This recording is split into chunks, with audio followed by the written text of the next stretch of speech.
Olá pessoal, tudo bem? Então vamos aqui para mais uma videoaula aí para complementar o estudo de vocês, né? E nosso assunto de hoje, então, é uma outra linguagem de programação prevista também na norma IEC 61313, né? A Structured Text, né? Ou seja, o texto estruturado, tá bem? Vamos ver algumas características dela então. Então essa linguagem, ela é uma linguagem textual, né? Ou seja, ela é uma linguagem que não prevê a utilização de blocos lógicos, uma parte mais visual, ela é mais de texto mesmo, né? Onde é que você mais digita os comandos, conforme vocês podem observar aqui no exemplo ao lado. Ela é considerada uma linguagem de alto nível, né? Ou seja, ela se aproxima muito à nossa linguagem utilizada no nosso dia a dia. Ela é utilizada muito na solução de problemas mais complexos, né? Então aqueles problemas que são mais difíceis de resolver, que fica mais difícil você fazer em ladder, por exemplo, né? Ou fica um programa muito grande, muito complexo para você resolver em ladder, então essa aqui é uma boa opção, né? Elas têm comandos básicos da programação, como laços de repetição, condicionais, entre outros, né? E ela é muito similar à linguagem C, tá? Então é uma linguagem que o pessoal costuma gostar muito, principalmente quem já está acostumado a fazer a programação de outros tipos, por exemplo, de microcontroladores, né? Ou mesmo outro tipo de programação onde utiliza a linguagem C, né? Então o pessoal costuma gostar muito dela para fazer a programação de CLPs, né? Muitas vezes até prefere utilizar ela porque já tem um conhecimento maior na área, né? Já trabalha mais tempo com linguagem C, né? Então prefere até utilizar ela ao invés de utilizar ladder, né? Então diríamos assim que essa seria uma linguagem talvez mais concorrente com o ladder, né? Particularmente eu acho que em algumas situações ela é realmente mais fácil de se utilizar, né? Principalmente em problemas mais complexos ou programas muito grandes em ladder, né? Que ficariam muito grandes em ladder, né? Agora, em outras situações, ladder acaba sendo mais prático, mais fácil de se utilizar, tá bem? Então vamos conhecer algumas características e depois uns exemplos dela. Antes da gente entrar lá, só reforçando aqui a questão dos condicionais, né? Para quem nunca fez um curso de programação, né? Essa linguagem aqui talvez ela seja até um pouco mais difícil para entender no início, né? Agora, para quem já fez algum curso de programação em algum momento, né? Vai ver que não tem nenhum grande mistério isso aqui e é muito parecido que nem você programa a parte de microcontroladores, né? O Arduino, por exemplo, né? Então essa linguagem aqui ela trabalha com a parte dos condicionais, né? Que é o if, né? O if then, o else, né? E o que são esses condicionais? São testes, né? Então é uma linguagem que trabalha bastante com teste. O if é o se, né? Uma pergunta, se, né? Então ele pergunta, se isso, então faça aquilo. Se aquilo, faça isso, né? Então ele fica a todo momento fazendo testes e conforme a resposta desse teste é que ele executa uma determinada operação, né? Então basicamente é assim que funciona a linguagem.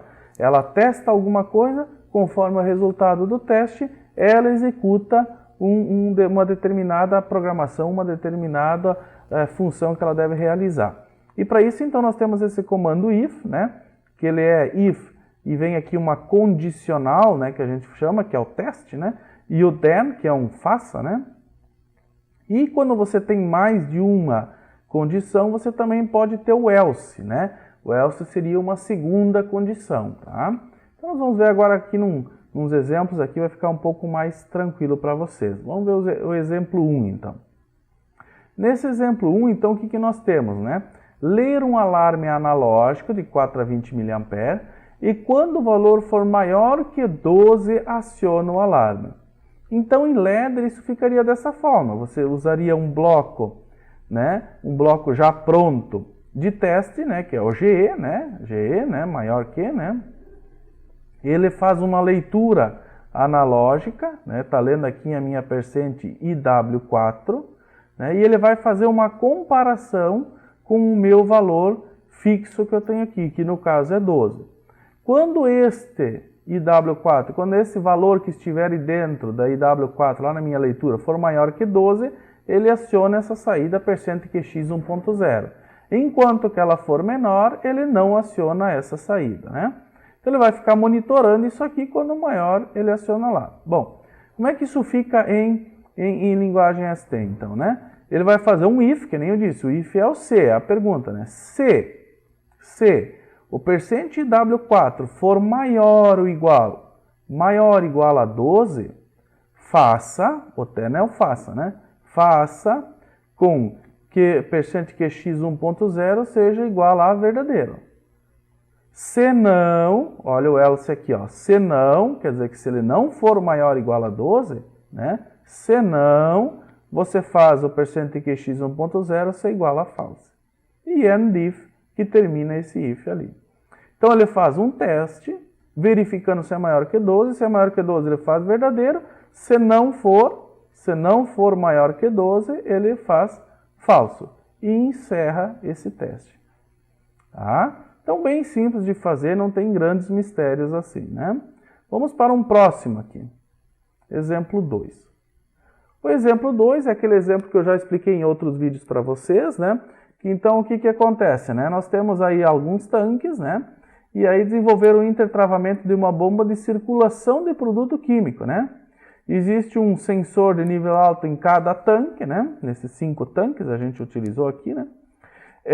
Para ligar a bomba K2, nenhum dos tanques deve estar com nível alto, ou seja, nenhum deles deve estar com nível alto, né? E se um dos tanques atingir o nível alto, a bomba desliga e liga um alarme visual e sonoro, que é o K1, né? Então, quando a gente liga lá, né?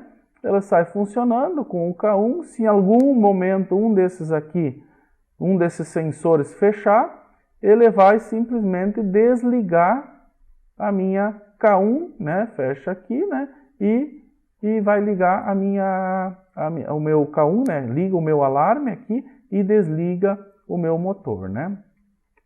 Então, quando eu ligo, ele liga o motor, né? A bomba, né? Faz aqui um selo com ele. Quando disparar um alarme, ele simplesmente vai desligar, né, o K2 e vai ligar o K1, né? Porque aqui o K1 ele está negado, então quando ele for ativo aqui, ele vai abrir, vai desligar e vai ligar o K1, né? Então vamos ver como é que isso aqui fica em ST, né? O que acontece? Primeiro eu faço a declaração das variáveis aqui, né? Das minhas entradas e saídas, conforme a gente já faz em Ladder, não muda nada, né? Eu apenas declaro elas aqui, né? Entradas e saídas, né? E aí eu digo o quê? Eu digo o seguinte, ó, se liga for igual a verdadeiro. Quer dizer, ele só vai entrar nisso aqui tudo se o liga for igual a verdadeiro. Porque se o liga não estiver ligado, ele já nem testa nada. Porque quer dizer que daí a bomba nem entrou em funcionamento, né? Então, se liga for verdadeiro, quer dizer, se eu apertei no botão liga. Liga a bomba, bomba recebe true, bomba recebe verdadeiro, né? Que é booleana, né? Então, recebe verdadeiro. E o alarme recebe falso, ou seja, a bomba está em funcionamento e o alarme desligado. E ele vai ficar nisso aqui. Agora, se em algum momento esse LSH1 for igual a verdadeiro, ou seja, disparar o primeiro alarme, tu coloca a bomba em false, ou seja, desliga ela e liga o alarme. Agora, se em algum momento o LSH2 for verdadeiro, faz a mesma coisa, tu desliga a bomba e liga o alarme. Então ele vai testando 3 ou 4 ou 5, ele vai testando todos eles. Quer dizer que se em algum momento um desses alarmes for verdadeiro, o que ele vai fazer? Ele vai desligar a bomba e vai ligar o alarme. Agora, enquanto que nenhum deles for verdadeiro, né, vai continuar a bomba ligada e o alarme desligado. Então ele fica rodando isso aqui eternamente. Vai ficar rodando isso aqui eternamente. Até que algum dia um desses aqui seja verdadeiro e ele passa então a desligar a bomba e acionar o alarme. Tá bem? Então é um outro exemplo aqui que nós temos. Mas lembrando que isso aqui tudo só acontece se a bomba estiver ligada, porque eu tenho um if de fora e um if de dentro. Então eu tenho 2 if, um dentro do outro. Exemplo 3 aqui é aquela nossa partida estrela-triângulo, né? Aonde que a gente também já fez em Ladder ela, vocês já viram como é que funciona, né? Ele vai partir em estrela com o K1 e o K3 e depois de um tempo ele passa para triângulo acionando o mesmo K1, continua acionado, né? Mas ele desliga o K3 e liga o K2, certo? Então vamos ver como é que isso aqui fica em ST. Então de novo, eu tenho aqui as minhas variáveis, a minha variável liga, a K3, a K1 e a K2 e vou usar um tom, né? Por que eu tenho que usar um tom? Porque o tom é o meu tempo ali com que eu vou passar de um para o outro, né? Então, 5 segundos eu determinei, né? Então, ele diz o seguinte, ó. Se liga for igual a verdadeiro, ou seja, eu apertei o botão de liga, né? Que tem a minha entrada analógica, aqui, digital aqui, minha entrada digital aqui, né? Então, se em algum momento eu apertei o liga, né? Vai ligar o K1 e vai ligar o K3. Então, K1 recebe true, K3 recebe true. Ligou essas duas bobinas aqui e automaticamente ele já dispara a contagem do tom. Por que ele dispara a contagem do tom? Porque eu disse que o in dele é o K3, ou seja, quando o K3 deu true aqui, já deu true no tom também. E ele é para contar quanto um tempo de 5 segundos. Ele vai ficar preso aqui, né? Ele vai contar, começar iniciando esse tempo aqui. E aí eu tenho um teste, ó. Quando o tom, o Q dele, né? A saída do tom for igual à verdadeira, ou seja, ela só vai ser verdadeira depois da passagem dos 5 segundos, né? Quando ela for verdadeira, você desliga o K3 e liga o K2. No K1 eu não preciso mexer porque o K1 é verdadeiro nas duas condições, né? Mas eu desligo o K3 e ligo o K2. Faço um endif desse if de dentro e faço um endif do if de fora, né? Então, quando eu aperto o botão liga, ele liga o K1, liga o K3, ligando o K3 ele já dispara a contagem.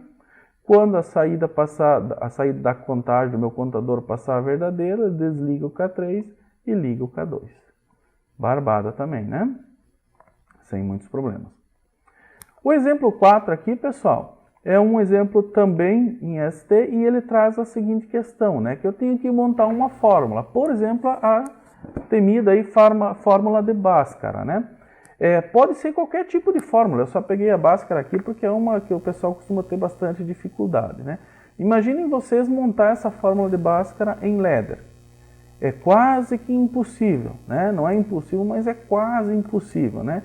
E assim tantas outras fórmulas que a gente tem que montar, às vezes, num processo de programação, né?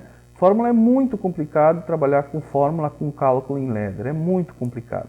É muito mais fácil trabalhar em ST, por exemplo, né? Então, o que eu faço? Eu pego essa fórmula aí e vou colocar em ST e vou criar um bloco para ela. Então, eu crio um bloco para ela e eu transformo ela em bloco. Como eu tenho o bloco tom, eu tenho o bloco GE, né? Todos esses outros blocos que eu utilizo em ladder, eu posso criar um bloco chamado Bhaskara e utilizar ele em ladder também, tá? Então, eu venho aqui, né?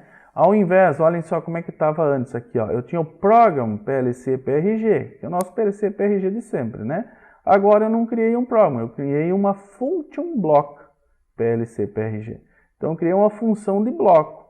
Aí eu digo para ele o seguinte, olha, tu vai ter as seguintes entradas, a entrada A, B, C, e elas são do tipo real, que são aqui, ó. No meu bloquinho elas vão aparecer aqui, ó. Então aqui elas, ó, né? Minhas entradas, né? E tu vai ter saídas, que vai ser a Q1 e a Q2. Lembrando que a fórmula de Bhaskara era 2 resultados sempre, né? Então, só para lembrar aqui, sempre 2 resultados. Então, a saída Q1 e Q2. Ó, a minha saída Q1 e Q2 está aqui. Bom, e como é que é o cálculo? O cálculo é muito simples, né, pessoal? É só colocar aqui, ó. Q1 recebe, 2 pontos igual, recebe, né? Menos B mais raiz, né? Raiz em inglês, né? SQRT, né? Raiz de B ao quadrado menos 4AC sobre 2A. Então é só colocar a fórmula aqui como se fosse botar no Excel, né? Mesma coisa, só coloca a fórmula aqui. Como eu tenho duas saídas, né? Uma com a mais raiz e outra com a menos raiz, então eu tenho Q2 com a raiz negativa aqui, menos B menos raiz de B ao quadrado menos 4AC sobre 2A. Ele simplesmente vai fazer esse cálculo aqui muito rapidamente e vai jogar as minhas saídas para cá. Lá no meu ladder, eu vou lá e insiro um bloco, como eu insiro qualquer outro bloco, né? No caso, o bloco Bhaskara. Dou um nome para ele, B1, por exemplo, né? Entro com os valores de entrada em B, A, C aqui, né? E ele automaticamente já calcula para mim aqui a saída, 9 e menos 1. Tá? Então, nesses casos também é interessante, porque aí eu consigo, então, pegar uma fórmula que seria muito complexa de se trabalhar em ladder e de forma muito simples eu consigo colocar ela aqui em ST. E aí eu posso chamar esse bloco aqui quantas vezes eu precisar dentro da minha programação Ladder. Então vamos imaginar que você tem que fazer uma conversão de valores lá, de uma temperatura que você está recebendo. Pô, essa conversão de valores ela é extremamente difícil de fazer, envolve muito cálculo, né? E você também vai precisar usá-la muitas vezes durante o teu processo de programação. Então você vai lá e cria um bloco. Cria um bloco para ela, né? Coloca a formulazinha lá dentro e sempre que você necessitar lá em Ladder, você chama o bloco e ele calcula para você. Tá bem? Então, uma forma muito simples aí de se fazer. Ok, pessoal? Então, de momento era isso. Nas próximas aulas aí a gente continua estudando mais um pouquinho sobre esses conteúdos. Um grande abraço, até a próxima.